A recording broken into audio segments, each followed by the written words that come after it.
Welcome back to the Make a Baby podcast. I'm Carolina Sotomayor, your podcast host and fertility womb healer. Today, we're talking about what it means to trust yourself as a woman.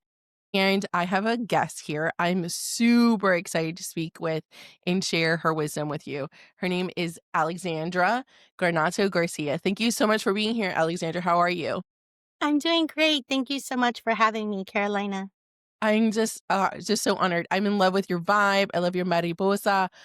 And can you give us an introduction to where are you at in the world? Like, where are you located, who you serve, and what you're about before we dive into today's topic? Absolutely. Greetings and gratitude. I'm coming to you all today here from the ancestral homelands of the Guawitican and the Estocana tribal nations. I also honor the enduring presence of the Somisek and the Yanawana, which is the land of the spirit waters here in San Antonio, Texas. Gosh, thank you so much for being here. So, I am super passionate about serving women, especially that are pre fertility. And really, my mission in life, I've come back to my why, which is to help prevent women, how to prevent trauma in women from the very beginning as they go through their phases of motherhood. Try to prevent by healing all the things that need to be healed upfront as much as possible so they can enjoy the blessings of motherhood and not be burdened and dysregulated going through motherhood. And what I've come across is so many of my clients and women that I speak to do not trust themselves. And what that means is like, do not trust their voice, don't trust themselves to make good decisions, don't trust themselves to trust their instincts. I mean, you name it. We are so socially conditioned and groomed to not trust our power and trust our voices. I meant to say trust ourselves, but power came out. So like our own power. I really wanted to talk to you about that and get your perspective of what does trusting oneself as a person who identifies as a woman or has a uterus or identifies as feminine, what does that mean to you? Thank you for that question. So, for me, self trust and the trust and the power really is about reconnection with the self, with the body. And I do it a lot when I walk in nature. So, one of the beautiful things about my work is that I use nature as the muse and the gateway into our own inner knowing. And so, oftentimes, I'll find myself perhaps on a regular path, a path that maybe I walk often, and I will invite in a pattern interruption. So, really allowing myself to take a breath, connect with my body, and scan my surrounding and decide, do I want to go left today or do I want to go right? And usually, through just one different chance in a movement that I make, I begin to really notice through my senses what begins to arise in my body. Sometimes it can be excitement. Sometimes I'll notice a little bit of fear. Maybe it's like really still and I'm not sure, like, well, if I go this way, where is it going to lead? I'm not familiar with this trail.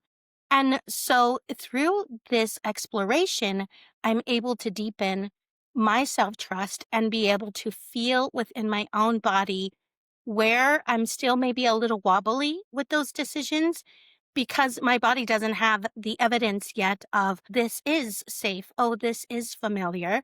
So allowing myself to be present with the experience and then using that to create new evidence in the body of trust.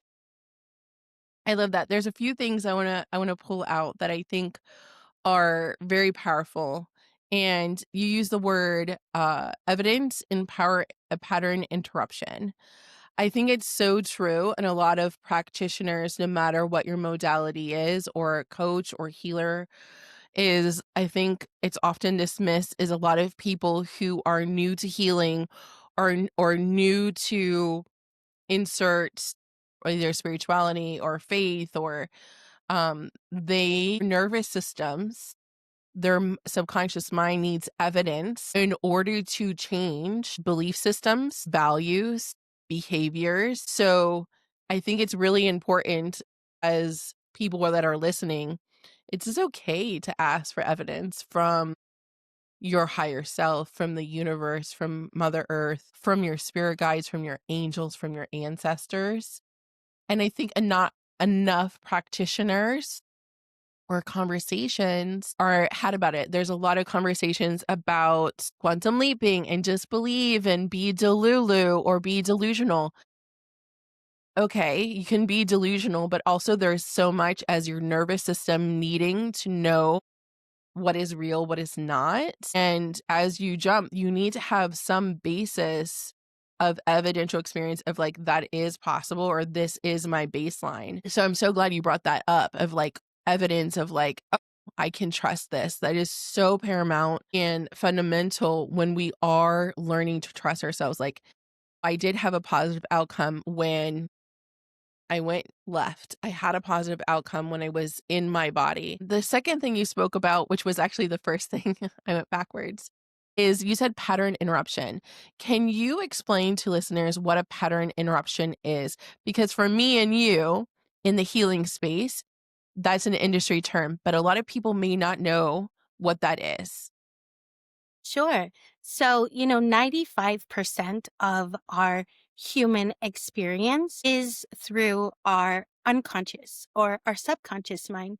So, there's a lot of things that we don't realize we are just in a habitual pattern of.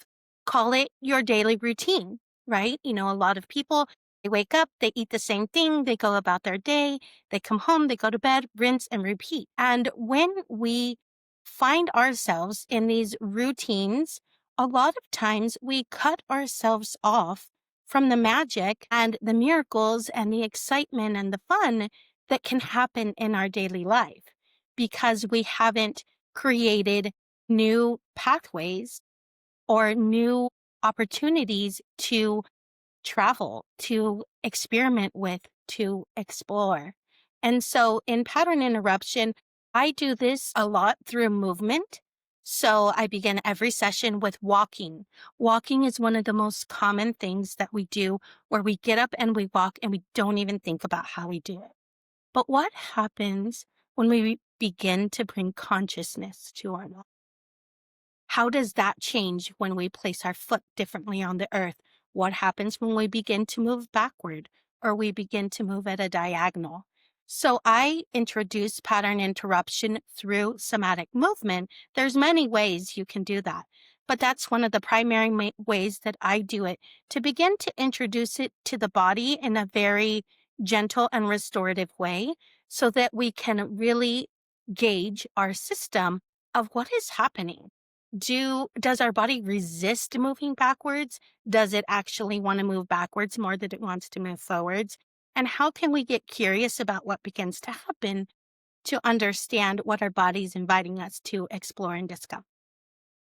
I love that you talk about the physical pattern disruption interruption. So for me is I sit in the pattern interruption of thoughts and the thoughts that fuel the behaviors and the values that fuel the thoughts behind it and the emotions. So like belief, thought, emotion, behavior of interrupting that cycle. So I love how you are coming back to the body. For someone that is not familiar with trusting themselves, what would be the advice you would give them to create a mind, body, spiritual connection? Because you were talking about dropping into your body and connecting to your body, but for some people that doesn't feel safe to do.